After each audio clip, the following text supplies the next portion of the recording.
30대 중반의 평범한 남자입니다.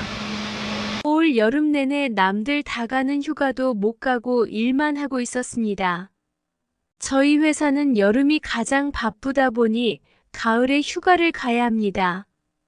저번 주부터 휴가를 가라고 하는데 어디를 가도 사람도 별로 없을 듯하고 갈 곳도 없더라고요. 친구들도 이미 자기들끼리 휴가 다녀왔고 혼자라도 갈까 했는데 요즘 같은 상황에 집에 붙어 있는 게 낫겠다 싶어서 그냥 포기하고 집에 있었습니다. 휴가는 받았는데 만나고 있는 여자친구도 없고 제 친구들은 다들 일하는 날이라 출근해서 일하고 있으니까 저는 할 일도 없고 만날 사람도 없어서 집에서 뒹굴거리다가 그냥 배달 음식 시켜 먹고 혼자 술이나 마시면서 지내고 있었죠. 그날도 늦게까지 술 마시면서 TV 보고 영화도 보면서 잠이 들었습니다.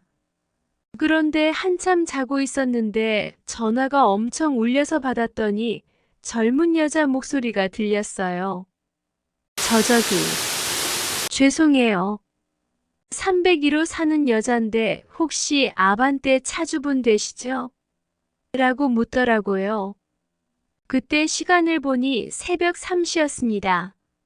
무슨 일이냐고 물으니 주차장에서 후진하다가 조금 긁었는데 내려와서 한번 보시라고 하더라고요. 영화 보면서 술을 좀 마셨다 보니 솔직히 너무 졸리기도 하고 귀찮더라고요. 그 여자의 말에 따르면 그렇게 티도 많이 안 나고 살짝 긁었다고 하길래 그냥 내가 내일 아침에 일어나서 확인하고 문제 있으면 전화 주기로 하고 다시 잠들었어요. 별일 아닐 거란 생각에 그대로 자다가 천천히 9시쯤 일어나서 주차장으로 내려갔습니다. 그런데 내려와서 제 차를 보고는 깜짝 놀라서 기겁하는 줄 알았습니다. 이게 살짝 긁힌 거라고. 미친 건가? 제 차 범퍼를 완전 박살을 냈더라고요. 그냥 도장만 조금 까졌으려나 생각하고 있었는데 이건 완전 범퍼 교체를 해야 할 수준이었어요. 아직 할부도 많이 남았는데 진짜 피가 거꾸로 솟고 열이 확 받더라고요. 새벽에 301호라고 했던 말이 생각나서 다시 3층으로 올라가 301호 문을 엄청 두드렸습니다. 뭐하는 여자인지 전화를 아무리 해도 받지도 않아서 어쩔 수 없이 문자를 남겼어요. 저 202호 사는 사람인데 차 확인했으니 연락 달라고요. 열이 너무 받는데 속도 쓰리고 배가 고파서 일단 해장도 할 겸 나가서 국밥을 먹고 들어왔습니다. 밥 다 먹고 집으로 가고 있는데도 연락이 오질 않더라고요. 평소 이 여자를 오며 가며 몇 번 봤기 때문에 얼굴도 알고 있고 제 핸드폰의 기록도 남아있기 때문에 나중에 발뺌은 못할 거라 생각하고 그냥 집에 가서 TV 보며 기다렸어요. 어차피 그 상황에서 제가 할 수 있는 일이 딱히 없더라고요. 경찰에 신고할까 했지만 같은 건물에 사는 이웃이라 그냥 참기로 했어요. 상식과 생각이 있는 사람이라면 금방 연락 오겠지 하고 핸드폰만 바라보고 있었는데 아무리 기다려도 연락이 오질 않았어요. 온갖 욕이란 욕은 다 하다가 시간이 너무 늦어서 잠들어 버렸습니다. 그리고 또다시 새벽에 제 핸드폰에 전화가 울리더라고요. 시계를 보니 이번에도 새벽 3시였습니다. 전화를 받아보니 사고를 낸 301호 여자였어요. 지금 집 앞에서 기다리고 있으니 나와보라고 하길래 옷만 대충 걸치고 뛰어나갔습니다. 그 여자는 얼굴이 뻘개져서 자기가 잘못한 건 알고 있는지 얌전히 손 모으고 서 있었어요. 그녀에게 박살 나버린 제 차 범퍼를 보여주면서 이게 뭐냐고 난리를 피웠어요. 아니 이게 그냥 살짝 박은 겁니까? 완전 다 박살이 났잖아요. 어제 하루 종일 연락도 안 왔고 너무 화가 난 나머지 막 따지다 보니까 언성이 점점 높아졌습니다. 그런데 이 여자도 성질이 보통은 아닌 게 처음엔 죄송하다고 하더니 제가 화를 내기 시작하자 언짢았는지 고쳐주면 되죠? 라고 하더군요. 별로 좋은 차도 아닌데 엄청 뭐라고 하시네라고 하는 겁니다. 남자가 저는 욕해도 제 차에 대해서 욕하는 건 못 참지 않습니까? 그 말에 저도 또 꼭지가 돌아서 서로 고함치듯 소리를 지르고 싸웠어요. 그 새벽 시간에 두 남녀가 동네 떠나갈 듯 소리를 지르고 싸웠더니 불 끄고 자고 있던 이웃 주민들이 불을 켜고 창문을 열고 조용히 좀 하라고 하더라고요.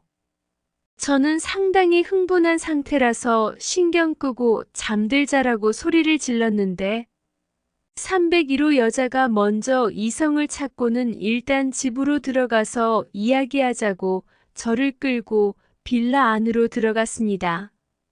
저는 집으로 들여보내기도 싫고 아직 화가 안 풀려서 씩씩대고 있었는데 그녀가 일단 그럼 자기 집에 가서 이야기 좀 하자면서 현관문 열고 저를 끌고 들어갔어요. 저를 끌고 들어간 그녀는 진정하고 천천히 이야기하자면서 어디 좀 앉으라고 하는데 집안 꼬라지가 정말 말이 아니었습니다. 바닥에는 술병이 굴러다니고 과자 봉지에 배달 음식 먹은 것도 제대로 버리지도 않고 그대로 바닥에 나뒹굴고 있더라고요.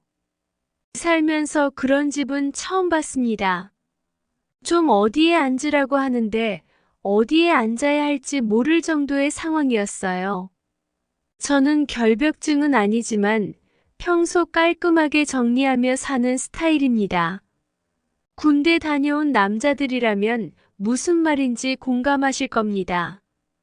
그런 와중에 이 여자가 음료수라도 먹으라면서 냉장고에서 주스를 하나 꺼내주는데 얼핏 들여다본 냉장고 상태를 보니까 먹고 싶은 생각이 싹 사라졌어요.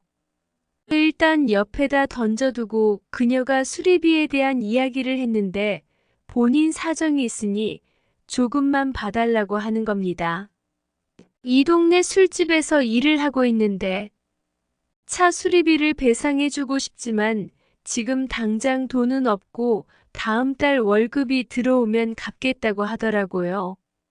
자기가 올해 차 사고를 너무 많이 내서 보험 처리하기 힘들다면서 다음 달에 현금으로 배상해주겠다며 사정을 하더라고요.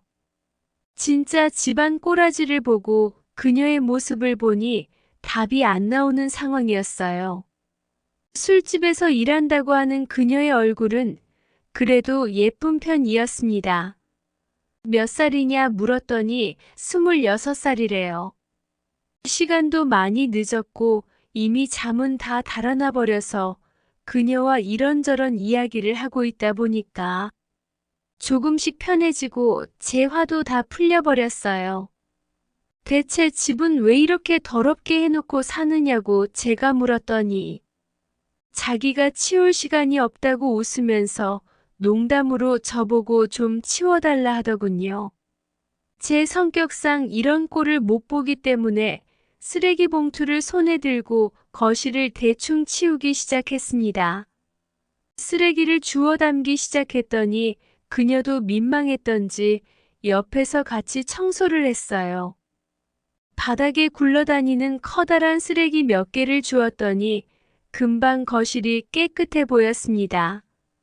그녀도 깨끗해진 집에 만족하면서 고생했다 하고는 냉장고에서 맥주를 하나 꺼내주더라고요.